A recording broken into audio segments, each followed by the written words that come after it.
అవిద్యానామంతస్తిమిరమిహిరద్వీపనగరీ జడానాం చైతన్యస్తబకమకరందశ్రుతిఝరీ దరిద్రాణాం చింతామణిగుణనికా జన్మజలధౌ నిమగ్నానాం దంశ్రా మురరిపువరాహస్య భవతి. శ్రీమాత్రే నమః. శ్రీమాత్రే నమః. ఎన్నాళ్ళుగానో సౌందర్యలహరిలో ఒక్క శ్లోకమైనా మీ ఎదురుగా పాడాలన్న నా కోరిక ఈ రోజుతో తీరిందండి. భలేవారు. మనందరి మధ్య అమ్మవారు ఉన్నారు, ఆవిడ వినాలి మనకి, అదేగా. ఈరోజు మనం మీ అందరికీ తెలిసిందే ప్రముఖ రచయిత్రి, సామాజికవేత్త, ఆధ్యాత్మికవేత్త శ్రీమతి జలంధర్ గారితో ఉన్నాం మనం. నాకెప్పుడు ఆవిడ అమ్మ స్వరూపమే. నమస్కారం అండి. నమస్కారం.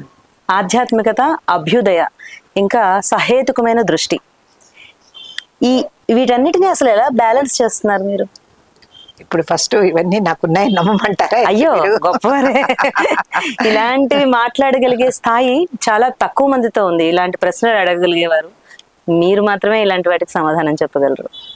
అదేం లేదండి, అది మామూలు మనం జీవితంలో అనుభవించే అనుభవాలు ఒక రకంగా మనం ఫాలో అయ్యే ఆ డివైన్ ఎనర్జీ ఫీల్డ్స్ కానీ వాటి వల్ల వద్దన్నా కూడా అన్ని మీరు అడుగుతున్న ఆ డిపార్ట్మెంట్స్ అన్నింటిలోనూ ఏదో కొంచెం నాలెడ్జ్ వస్తుంది. ఎవరికైనా వస్తుందండి అది. అందులో మామూలుగా ఎక్కువ లైఫ్లో experiences, different kind of experiences అవకాశం ఉన్న వాళ్ళం మా బొట్టి వాళ్ళం. అందువల్ల వద్దన్నా కూడా ఈ రకమైన ప్రాక్టికల్ నాలెడ్జ్ కొన్నింటి గురించి వస్తుంది. ఇంత సింపుల్ గా తేల్చేసారు అసలు చక్కగా. ఆధ్యాత్మిక చింతన అనేది మీ జీవితంలో ఎలాంటి మార్పులు తీసుకొచ్చిందంటారు? నా జీవితంలోనే కాదండి, అది వస్తే ఎవరి జీవితంలోనే మార్పు తెస్తుంది.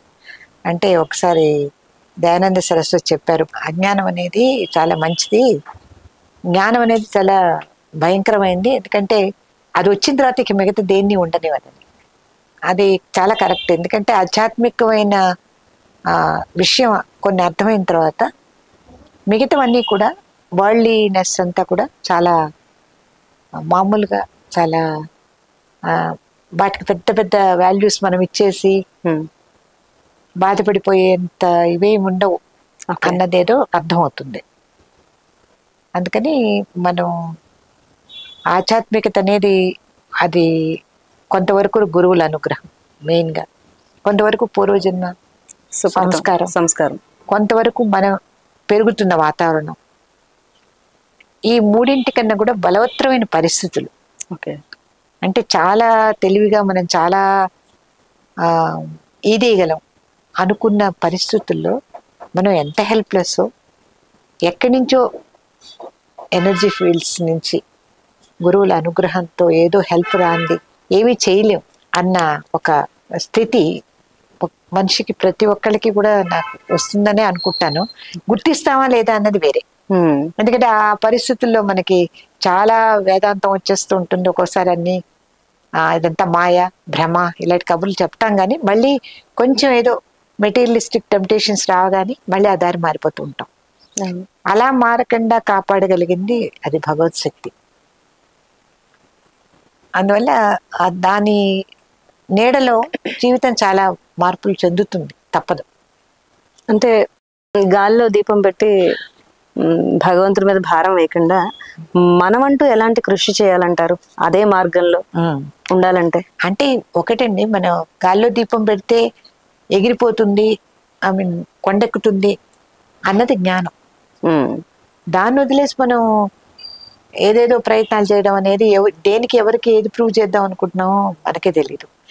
ఏదో ప్రపంచానికి నేను చాలా గొప్ప వ్యక్తిని, నేను ఇవన్నీ సాధించగలను అన్నప్పుడు నాకు తెలిసి ప్రతి గురువులు కూడా మన ఈ రకమైన వాటిని ఏమంటారు సిద్ధులు, వీటి గురించి మీరు ఎక్కువ శ్రమ పడకుండానే మనకి చెప్తారు. చదివినా ఇప్పుడు రామకృష్ణ పరమహంస గారు ఆయన ఎదురుగుండా నీళ్ల మీద నడిచి ఒక వ్యక్తి వచ్చి చూడండి నేను సాధించానంటే, నాయన అనా ఇస్తే బోట్లో అది తిప్పుతాడు కదా, ఇన్ని ఏళ్ళు తపస్సు ఎందుకని అడుగుతారు. అట్లాగే సాయిబాబా గారు, షిరిడి బాబా గారు, ఆయన దగ్గరికి వచ్చి నేను అది చూడగలను, అక్కడెక్కడో మంటలు చదువుతుంటే చూసేస్తున్నాను నేను అని చెప్తూ ఉంటాడు ఒక భక్తుడు.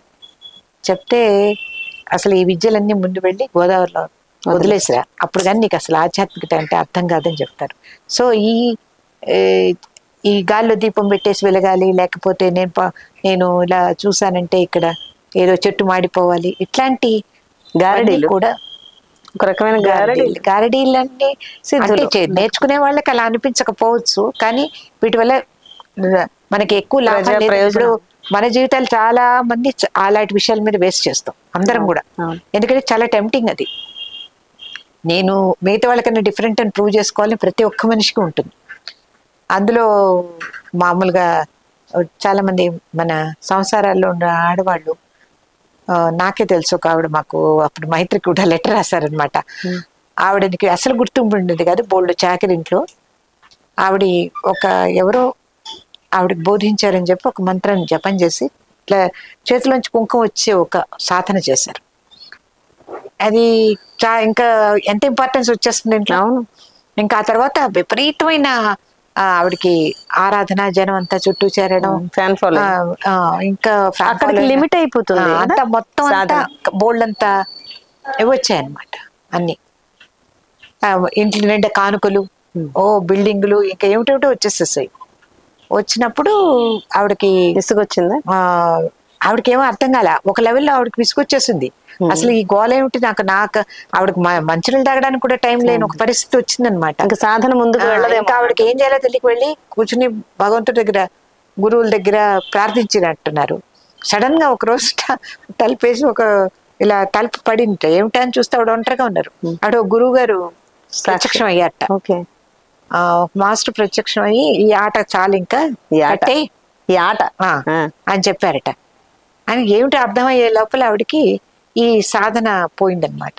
ఇంక మించి నేను భగవంతుడికి నన్ను నేను అర్పించుకుంటున్నాను, ఇంకా లేదు, నేను ఇవన్నీ కాదు, నేను నా గురించి, నా ఆత్మ గురించి నేను శోధించుకుంటానని ఏదో చెప్పేసి నువ్వు ఇది తప్పించుకో, లేకపోయావంటే దీనివల్ల జరుగుతున్న ఈ కర్మలన్నీ మూట కట్టుకుంటుంది కదా, ఇవన్నీ నువ్వేదో ఏదో తప్పించుకున్నావు, ఎందులోకి వచ్చావు నువ్వు అని ఏదో ఎక్స్ప్లెయిన్ చేసినప్పుడు ఇంకా ఆవిడ వల్ల కాక ఆవిడ దండం పెట్టేసి ఆ తర్వాత నుంచి లేదు, ఇంక మించి నేను కొన్నాళ్ళు మౌన వ్రతం పాటిస్తున్నానని చెప్పేసి తప్పించుకున్నారనమాట ఈ సిచ్యువేషన్ ని. ఆవిడ నాకు లెటర్ రాశారు అప్పుడు ఇలా ఉంటుంది అండి, ఇలాంటి పరిస్థితి ఉంటుంది అన్నది అందరికి తెలియాలని నేను అప్పుడు దానికి చెప్పారు. ఇది కూడా మైత్రిలో కూడా ప్రకటించాం అనమాట. అందుకని ఇవన్నీ వీటి మీద నేనేదో ప్రూవ్ చేయాలి, నేను చాలా ఆధ్యాత్మికవేత్తని, లేకపోతే చాలా స్పిరిచువల్ పర్సన్ని, నేను చాలా పెద్ద భక్తురాలని, ఇవన్నీ చెప్పాలని, లేకపోతే ఎవరైనా గుర్తించాలని ప్రతి ఒక్కరికి ఉంటుంది. కానీ ఆ టెంప్టేషన్ కి పడకుండా ఉంటే నయం. ఎందుకంటే ఎటువంటిది గుర్తింపు ఇవ్వాలో, ఎంతవరకు ఈ కర్మలో మనని ఉంచాలో అన్నది భగవంతుడికి తెలుసు ఈ జన్మలో. అది ప్రతి ఒక్కళ్ళం అంటే మనం నేర్చుకున్న మార్గంలో ఏంటంటే వచ్చేటప్పుడు మనం కొంత కర్మని పూర్తి చేస్తాను ఈ భూమి మీదకి వచ్చినప్పుడు అని చెప్పి వస్తాం. ఇది ఒక స్కూలు. ఇక్కడ ఎంతసేపు నీకు స్లిప్ టెస్ట్లు, తర్వాత ఎగ్జామినేషన్స్, ప్రీ ఎగ్జామినేషన్స్, క్వార్టర్లీలు ఇవన్నీ ఉంటాయి. కానీ ఎప్పుడైనా పిక్నిక్లు, అప్పుడప్పుడు హాలిడేస్ ఉంటాయి. కానీ మనకేమిటంటే ఎప్పుడు పిక్నిక్లు, హాలిడేస్ కావాలి అని అనుకుంటాం. జీవితం అలా ఉంటుందని అలా ఉండదు. ఈ ఫ్యాక్ట్ని గనక మనం ఒప్పుకున్నామంటే అప్పుడు మనకి కొంతవరకు అర్థమవుతూ ఉంటుంది.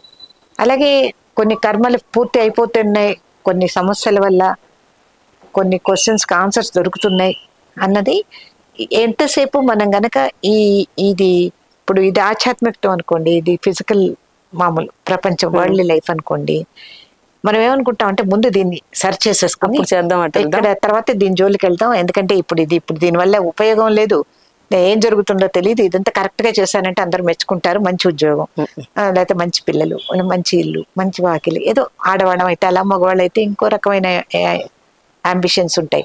ఇవన్నీ అయిన తర్వాత అప్పుడు వెళ్దాం దాని జోలికి అనుకుంటాం. కానీ ట్రిక్ ఆఫ్ ద ట్రేడ్ ఏంటంటే ముందు దీన్ని డెవలప్ చేసుకుంటే దీని లైట్ లో ఇది కరెక్ట్ గా వెళ్తాయి. అది ఆధ్యాత్మికత జీవితంలో ఉండడం వల్ల జరిగే దిక్సూచి. అయితే స్వాధ్యాయం అంటే ఏంటంటారు? ఒక గురువును ఆశ్రయించాలా, లేదా ఇంట్లో ఉన్న పెద్దలు చెప్పినట్టు చేసుకుంటూ వెళ్ళిపోవడమేనా? దీనికి అసలు ఒక మంచి గురువుని ఎలా ఎంచుకోవాలంటారు? అంటే నాకు తెలుసండి, నేను లెడ్బీటరు ఆయన చెప్తారనమాట ఒక చోట, ఊరంతా చీకటిగా ఉంది, అన్ని లైట్లు ఆర్పేసి అందరూ పడుకున్నప్పుడు కొండ మీద ఉండే వ్యక్తికి ఒక కిటికీ తెరుచుకున్నట్టు తెలుస్తుంది. అబ్బా, ఏకాగ్రత. అది ఆ కిటికీ తెరుచుకున్న ఇంటికి ఆ గురువు వెళ్తారని. అలాగే ఆయన గుర్తించి, ఆయన కానీ ఆవిడ కానీ ఎవరైనా కానీ వెతుకుంటూ తన శిష్యుల్ని ఎక్కడైనా మ్యాగ్నెటిక్ ఫీల్డ్ నుంచి అట్రాక్ట్ చేసేస్తారు. అంటే అంత బలమైన ఇది ఉండాలి. అంటే అది కావాలి అని అనిపించాలి. అదే మొదట సేమ్ మళ్ళీ రామకృష్ణ పరమహంస. అందుకని అది ఇంపార్టెంట్. మనం అలా మనకు తెలియకుండా లోపల తపన ఎవరు వినరు. అంటే మన ఉద్దేశంలో ఏంటంటే మన చుట్టుపక్కల వాళ్ళు కానీ మన ఇంట్లో వాళ్ళు కానీ ఎవరికి కూడా మన లోపల జరుగుతున్న తపన ఎవరికి అక్కర్లేదు. పైకి ఎలా ప్రవర్తిస్తున్నావు, కొంచెం వినయంగా ఉన్నావా, కొంచెం పద్ధతిగా ఉన్నావా, కొంచెం చాలు, ఈ లక్షణాలతో they are very satisfied. Are you that really? నిజంగా నువ్వు నిజాయితీగా ఉన్నావా ఫీలింగ్ పట్ల అన్నది మనకొక్కరికి తెలుస్తుంది. మనతో పాటు తెలిసేది ఇంకొక వైబ్రేషన్, ఈ వైబ్రేషనల్ ఎనర్జీ టచ్ చేసే ఒక గురుమండలకు తెలుస్తుంది. సో అక్కడి నుంచి మీకు ఒక పుస్తక రూపంలోనో, ఒక వ్యక్తి రూపంలోనో, లేకపోతే ఒక న్యూస్ లాగానో ఏదో ఒకటి మిమ్మల్ని మీకు గైడెన్స్ వచ్చేస్తుంది. అయితే వినడానికి రెడీగా ఉండాలి. అదొక్కటి ఏంటంటే మనం అది లోపల ఆ దీపం వెలుగుని మనం తొందరగా కనిపెట్టడానికి ఈ వరల్డ్ హడావిడి మనకు తొందరగా తట్టదు. తెలియనిది కూడా, కొంత మాయ కూడా ఉంటుంది. సో వీటన్నింటి మధ్యలో శరణాగతి. నా వల్ల కావడం లేదు, ప్లీజ్ నన్ను రక్షించు అంటే అప్పుడు గజేంద్ర మోక్షంలో అన్ని పద్యాల తర్వాత లావొక్కని తేయలేదు, ధైర్యం విలువలు ఆ లెవెల్కి వెళ్ళేటప్పటికి తెలుస్తుంది. అసలు నన్ను నాకు తెలిసి గజేంద్ర మోక్షం అంత గైడింగ్ ప్రిన్సిపల్ ఇంకేం లేదు. సో ఈ రకంగా ఎక్కడ సరెండర్ అవ్వాలి, ఏది సరెండర్, అది ఓడిపోయాం అనుకుంటున్నాం మనం. సాధారణంగా ఏంటంటే సరెండర్ అవ్వడం అనేది ఓడిపోవడం కింద, అంటే మామూలు వరల్డ్ దీనిలో అనిపిస్తుంది. It's not true. ఎందుకంటే డివైన్ ఎనర్జీ ఫీల్డ్స్కి కనుక సరెండర్ అయినప్పుడు బోల్డ్ అంత హెల్ప్ వస్తుంది. అది అనుభవిస్తున్న వాళ్ళకే తెలుస్తుంది. మిగతా వాళ్ళకి తెలియాలనుకున్నప్పుడు ఇంకా మళ్ళీ వాళ్ళు లింక్ అయిపోతాం. అసలు సరెండర్ ఎవరికి అవ్వాలి అన్నది కూడా తెలుస్తుంది. అంటే యాక్చువల్గా మన లోపల ఎనర్జీ ఫీల్డ్స్ లోంచే ఆ సరెండర్ వస్తుందండి. అది ఎక్కడికి వెళ్ళాలో దాన్ని ఛానల్ ఏంటో దానికి తెలుస్తుంది. ఆ ఛానల్ అందుకునే వాళ్ళు ఎవరో కూడా వాళ్ళకి తెలుస్తుంది. So it's all a very personal thing. అసలు spirituality is a very personal thing అంటారు. అంటే ఎక్కడ సెల్ఫిష్నెస్ ఉండక్కర్లేదు, కానీ స్పిరిచువాలిటీలో కొంచెం అది ఉంటే మంచిది. ఎందుకంటే తొందరగా డైవర్షన్స్కి వెళ్ళాం. ఆధ్యాత్మికతకు గోపాలకృష్ణ గారు కాకుండా, మహానుభావులు ప్రాతస్మరణీయులు గోపాలకృష్ణ గారు కాకుండా మరెవరైనా గురువులు ఉన్నారా? అవునండి, నాకు చిన్నప్పటి నుంచి మెయిన్గా నాకు డాక్టర్ గారు, he was a guide, philosopher. తర్వాత వచ్చారు. కానీ ఫస్ట్లో మా నాన్నగారు, చిన్నప్పటి నుంచి మా నాన్నగారి దగ్గరికి చాలా మంది ఆధ్యాత్మికవేత్తలు వచ్చేవాళ్ళు. చాలా ఎనర్జీ గురించి వాటి గురించి మాట్లాడే వాళ్ళు వచ్చేవాళ్ళు, సైంటిస్టులు వచ్చేవాళ్ళు, సో మహామంత్రవేత్తలు వచ్చేవాళ్ళు, శ్రీ విద్యోపాసకులు వచ్చేవాళ్ళు. అందరూ కూడా నాకు ఏదో ఒకటి బోధిద్దామని చెప్పాలనే ట్రై చేశారు. నేను నా అదృష్టం. అందుకని నాకు అలా మొదటి నుంచి కూడా ఆ ఫీల్డ్తో టచ్ ఉంది. నేను అలాగే పెరిగాను. అది పెరగడం వల్ల వద్దన్నా కూడా మీకు ఇప్పుడు అగరవత్తి పెడితే సువాసన వస్తుంది కదండి, అలా ఆ మహానుభావులందరూ రావడం వల్ల కొంత కాకపోతే కొంత ఏదో ఒకటి మనకి లోపలికి వెళ్తుంది. ఫీల్ దట్ ఎనర్జీ కూడా ఇప్పుడు. Thank you. అయితే ఈ మధ్య కాలంలో ఒక సనాతనం అనే ఒక నినాదం అటు రాజకీయ రంగాల్లోనూ ఇటు ఆధ్యాత్మికవేత్తల్లో కూడా ఒక ఫ్యాషన్ లా అయిపోయింది అంటారు కదా, అసలు మీ అభిప్రాయం ఏంటి దాని గురించి? అయ్యో, సనాతన ధర్మం అనేది చాలా గొప్పదండి. దానికి ఏదో ఇజాల పేర్లు పెడితే అది దానివల్ల ప్రాబ్లం వస్తుందని అనుకుంటున్నాను. ఎప్పుడైనా ఈ ప్రకృతితో పంచభూతాలతో దానితో కనెక్షన్లోకి వచ్చే ధర్మం, సనాతన ధర్మం ఏదైనా కూడా అది అందరికీ విశ్వమాన వాళ్ళకి క్షేమం కలిగిస్తుంది. అది ఏదైనా ఉండొచ్చు. సో మెయిన్గా నాకు పర్సనల్గా నేను షేర్ చేసుకోవాలనిపించేది ఏంటంటే, how much of our participation is in worldly peace. అంటే మన ఇంట్లో ఉంటాం, మనం వెళ్ళి యుద్ధాలు చేయలేం, ఏది ఏ రకమైన ప్రాసెసింగ్ చేయలేం, కానీ రోజు మన వరల్డ్ పీస్కి ఇప్పుడు హార్ట్ చక్ర, నేను కథ కూడా రాశాను తారాదేవి కన్నీరు అని, దాని మీద హార్ట్ చక్ర నుంచి లవింగ్ ఎనర్జీ, తర్వాత ఈ ఆజ్ఞాచక్రం దగ్గర నుంచి రోజు హీలింగ్ ఎనర్జీ, తర్వాత సహస్రారం నుంచి డివైన్ ఎనర్జీ. అది గోల్డ్ కలరు, ఇది పింక్ కలర్, ఇది ఎలక్ట్రిక్ వైలెట్ కలరు. ఈ వీటిని గ్లోబ్ ఊహించుకుని గ్లోబ్కి మీరు దాన్ని పంపిస్తూ ఉండండి ప్రతిరోజు. సో ప్రపంచంలో ఉండే ఒక అద్భుతమైన ఏదేదో ఒక మురికి పెట్టినట్టుగా గ్లోబ్ని ఆవహిస్తున్న దాన్ని, అందులో నుంచి మీ పిలుపు డివినిటీకి వెళ్తుంది. ఇలా చాలామంది ప్రేయర్ చేస్తుంటే ఈ ఈ థాట్ పొల్యూషన్ని తగ్గించగలుగుతాం. ఆ తర్వాత నేను రోజు చేసేది ఏంటంటే, అక్కడి నుంచి మళ్ళీ ఇండియా ఫోకస్, ఇండియా మీద ఫోకస్ చేసి ఇండియాకి మళ్ళీ ఇవన్నీ పంపించి, ఇప్పుడు మన రివర్స్ ఉన్నాయి రోజు తలుచుకుంటాం కదా, గంగా, యమున, సరస్వతి, అన్ని రివర్స్కి కూడా మళ్ళీ లవింగ్ ఎనర్జీ, హీలింగ్. అంటే అలా అన్ని మీలాంటి వాళ్ళందరూ పంపిస్తుంటే ఏం మార్పులు వస్తున్నాయండి, ఇంకా పాడైపోతున్నారు యువత, ఇలాంటి ఆర్గ్యుమెంట్లు ఒక పక్క ఉంటాయి. కానీ మీరు చేసే పని మీరు చేయండి, దాని వైబ్రేషన్స్ తప్పకుండా టచ్ చేస్తుంది. అందుకని అది ఆ వైబ్రేషన్ ఎప్పుడు పనిచేస్తుంది, ఎందుకు పనిచేస్తుంది అనేది మనం దాని గురించి ఆలోచించద్దు. ఇందులో మనం కర్మ చేయడమే కానీ ఫలితం గురించి ఆలోచించద్దు. కానీ ఇది చేయడం వల్ల యు ఎక్స్టెండ్ యువర్ సెల్ఫ్. అవును, మన ఎనర్జీ ఫీల్డ్స్ ఎంత ఎక్స్టెండ్ అవుతాయి, విశ్వం అంతా ఎక్స్టెండ్ చేయొచ్చు. అప్పుడు మీకు ఈ కూర్చుని ఇక్కడెక్కడో ఒక కుర్చీలో కూర్చుని మనం ఏదో ఉద్ధరించేస్తున్నాం ప్రపంచాన్ని అన్న థాట్ నుంచి ఒక విశ్వమానమైన ప్రేమ స్ప్రెడ్ అవుతుంది. సో ఎప్పుడైతే మీరు ఇవి చేస్తారో, అట్లాగే ఇండియా అని మీరు అనుకున్నప్పుడు ఇది మన కర్మభూమి.